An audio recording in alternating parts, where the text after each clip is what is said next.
నేను రానే. హాలిడేస్ వాళ్ళిచ్చేదేంటి, నేనే తీసుకుంటాను. ఇక్కడ ప్రాక్టికల్స్ అయిపోతున్నాయి. నాకు నా బావతో ప్రాక్టికల్స్ ఇంకా మొదలవ్వలేదే. మొదలయ్యాక వస్తాను. అయినా డాక్టర్ అయ్యాక నా మెళ్ళో పడే స్టెథోస్కోప్ కంటే మా బావతో పెళ్ళయ్యాక పడే తాళే నాకిష్టం. మళ్ళీ మొదలెట్టావా మీ బావ పురాణం? నీకు పురాణాలానే ఉంటుందే.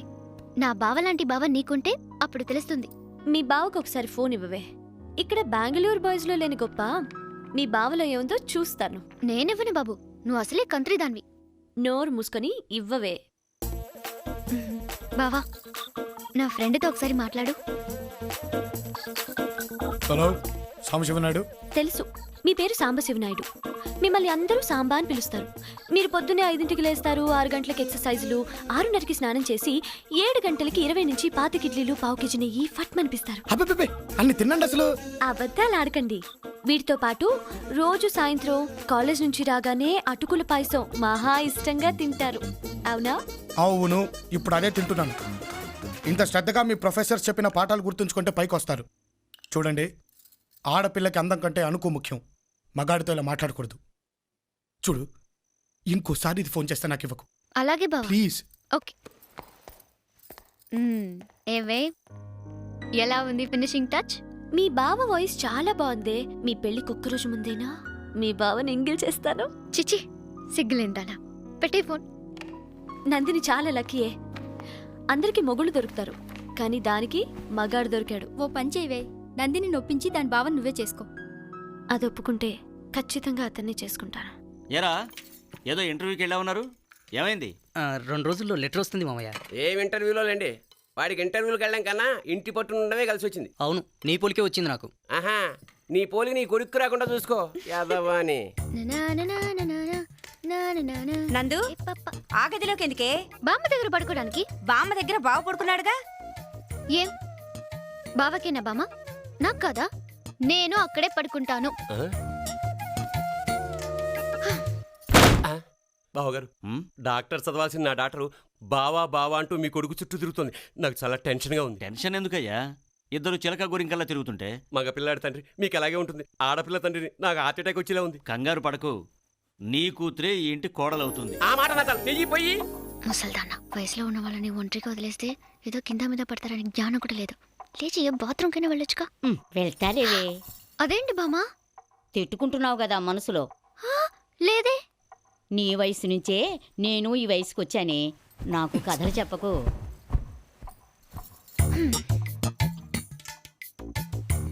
బావా, బావా, నిద్రపోతూ లే బావా. బావా, నాకింకో ముద్దు పెట్టవా? నాకు ఇలా కంగారుగా పెట్టడం రాదు. ముసలిది 12ంటికి పడుకుంటుంది. ఆ తర్వాత పెరట్లోకి వెళ్ళి పెడదాం దుకాణం. ఏంటి బావా? ఏ వద్దు బావా, నాకు భయం. పర్లేదే, పైపైనే. ఏమీ కాదా బావా? ఏం కాదే, నన్ను నమ్ము. పైపైనే. పర్వాలేదా బావా? పర్లేదే, మనం ఎలాగో పెళ్లి చేసుకోపోతున్నాం కదా. నేను వస్తున్నా.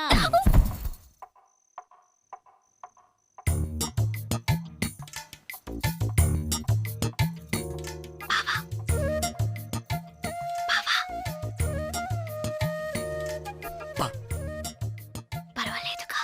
పైపైనే. రావే. రేయ్, ఇద్దరు వచ్చి పడుకోండి. బామా, నువ్వు ఇంకా పడుకోలే?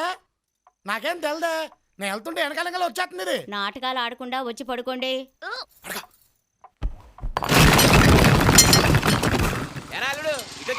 క్యారేజ్ తీసుకొచ్చా. ఏనా టైంకి ఇంటికి వచ్చి భోంచేయచ్చుగా. ఆ ముసలిదేవుడు నోటుకొచ్చి తిడుతుంది. వారం రోజులైందంటే నువ్వు ఇంటికి వచ్చి భోంచేసి. 36 కిలోమీటర్లు భోజనం కోసం వినరానరా? రోజు చేసే భోజనమేగా, ఇక్కడే ఏదో ఒకటి తినేస్తే పోలా. నువ్వేంటి కాలేజ్ మానేసావా? రోజు వెళ్ళే కాలేజీగా, ఎక్కడొక్కడ చదువుకుంటాలే. బావగారు, మీ క్యారేజీ కోసం వీడితో తిరగడానికి నా కూతురు కాలేజీలు మానేశారు. మీ తాపత్రయమే గానీ వీళ్ళకి చదువుల మీద శ్రద్ధ లేదండి. అది రేయ్, చదువుకోవాల్సిన వయసులో చదువు విలువ తెలియదు. విలువ తెలిసిన వయసులో చదువుకోవడం కుదరదు. చదువుకోవాలరా, చదువుకోవాలి. ఎందుకు నన్ను చదువుంటే నీకంత ప్రాణం? దాని విలువ తెలుసు కాబట్టి. నేను అందరిలాగే ఇక్కడ కత్తులు బాంబులు పట్టుకు తిరిగేవాడిని. కానీ మీ అమ్మ బాగా చదువుకుంది. దానికి చదువు అంటే ప్రాణం, చదువుకున్న వాళ్ళంటే గౌరవం. నాకు సంతకం పెట్టడం నేర్పించాలని ఎంతో ప్రయత్నించింది. తను నేర్పాలనుకున్న సంతకం నేను ఇప్పటికీ నేర్చుకోలేకపోయాను. నువ్వు కడుపులో ఉన్నప్పుడు హఠాత్తుగా ఒకరోజు మీ అమ్మకు ధనుర్వాతం వచ్చింది. ఒరేయ్ త్వరగా డాక్టర్కి ఫోన్ చేయరా.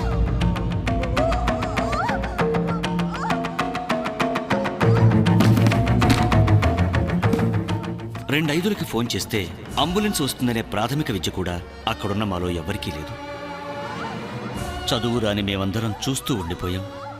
చదువు వచ్చిన మీ అమ్మ చెప్పలేని పరిస్థితిలో పడుంది. అంబులెన్స్లో తీసుకెళ్లాల్సిన మీ అమ్మని ట్రాక్టర్లో పడుకోబెట్టి మేము సిటీకి బయలుదేరాం.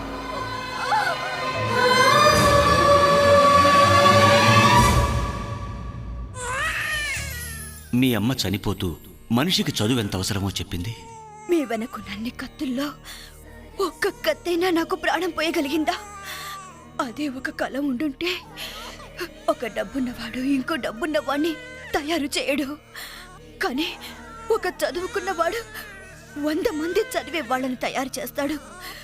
పంచే కొద్దీ తరుగుద్ది డబ్బు, పంచే కొద్దీ పెరుగుద్ది చదువు.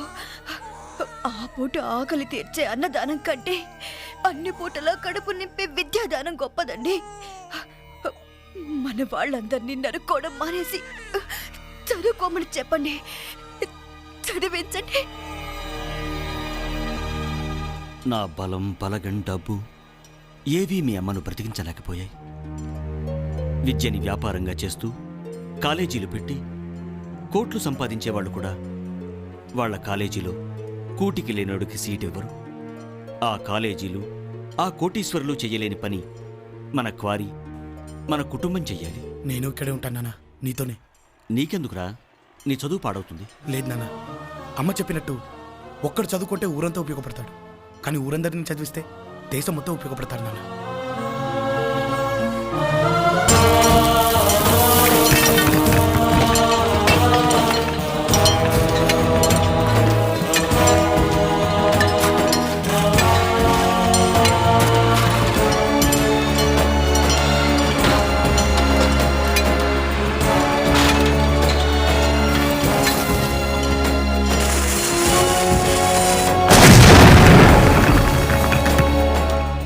ఇంకో 30 అడుగులు డెప్త్కి వెళ్తే స్క్వేర్ ఫీట్ 30 రూపాయల పైన అమ్మే గ్రానైట్ పడుతుంది.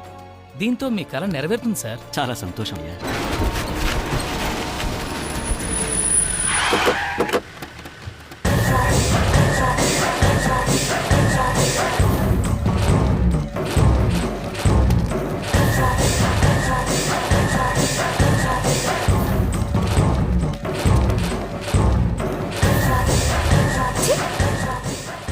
ఏంటి మావయ్య గారు, గ్రానైట్ పడిందంట?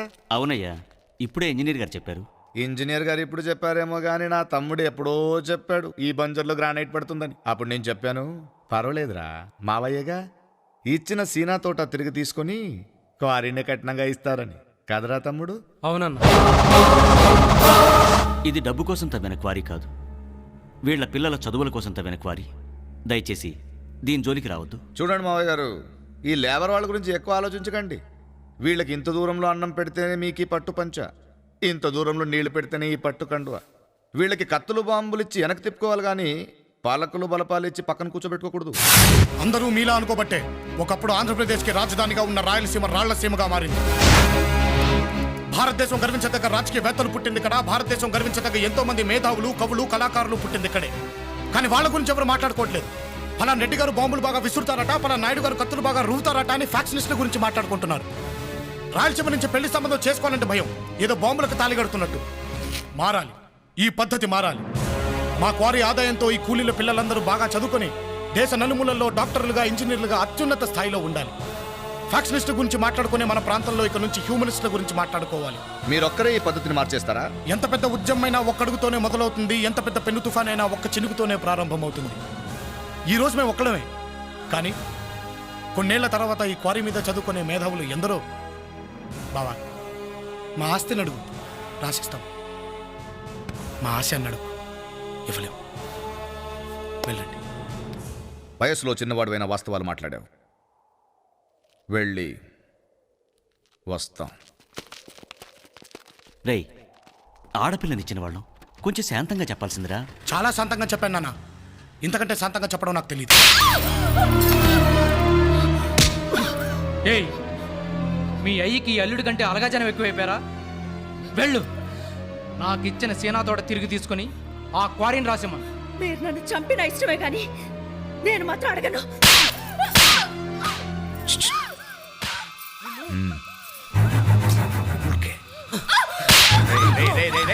ఇచ్చా నీకు ఆ అమ్మాయిని ఎందుకు కొడుతున్నావు?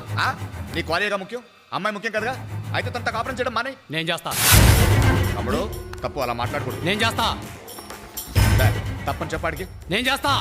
చెప్పరా తప్పని చెప్పాడికి. చెయ్యి.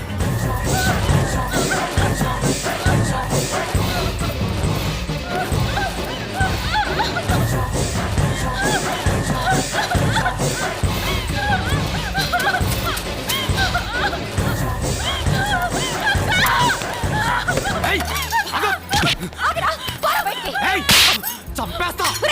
నువ్వు మనిషివా పశువా? చంపేస్తాను. తప్పుకో.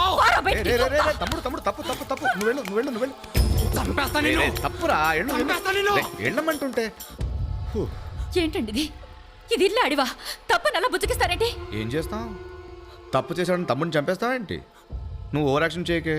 వాడు నీ మీదకి వచ్చాడనుకో, ఆపడం నా వల్ల కూడా కాదు. అమ్మ జానకి, నన్ను క్షమించమ్మా. నా తమ్ముళ్ళు దుర్మార్గులమ్మా, అందుకే వాళ్ళకి పెళ్ళిళ్ళు చేయలేకపోతున్నాను. నా తమ్ముడు చదువుకున్నాడని మీ నాన్నను మోసం చేసి నేను ఈ ఇంటి కోడలు చేసుకున్నాను. కానీ ఈ దుర్మార్గుల మధ్య నీకేమైనా అయితే నేను తలెత్తుకోలేనమ్మా. నువ్వు ఒక పని చేయి. నువ్వు నీ పుట్టింటికి వెళ్ళిపో. వెళ్ళి ఆ క్వారీ రాయించుకొచ్చి. భలే జోకేశావు బావా. కదా నువ్వు తిను. ఇదిగో నెయ్యి. నువ్వు పోయి. అది ఏ ఇంకొంచెం. బామ్మ అంతనే వేయకు. ఇంకొంచెం పోయి. కొలెస్ట్రాల్ ఎక్కువ, హార్ట్ అటాక్ వస్తుంది. ఇదిగో మన హార్ట్కి అటాక్లు ఇవ్వడం తప్పితే అటాక్ తెచ్చుకోవడం అలవట్లేదు. ఏం బామ్మా ఎలా ఇచ్చాను అటాక్? నువ్వు సూపర్ రా. అక్క అక్క అక్క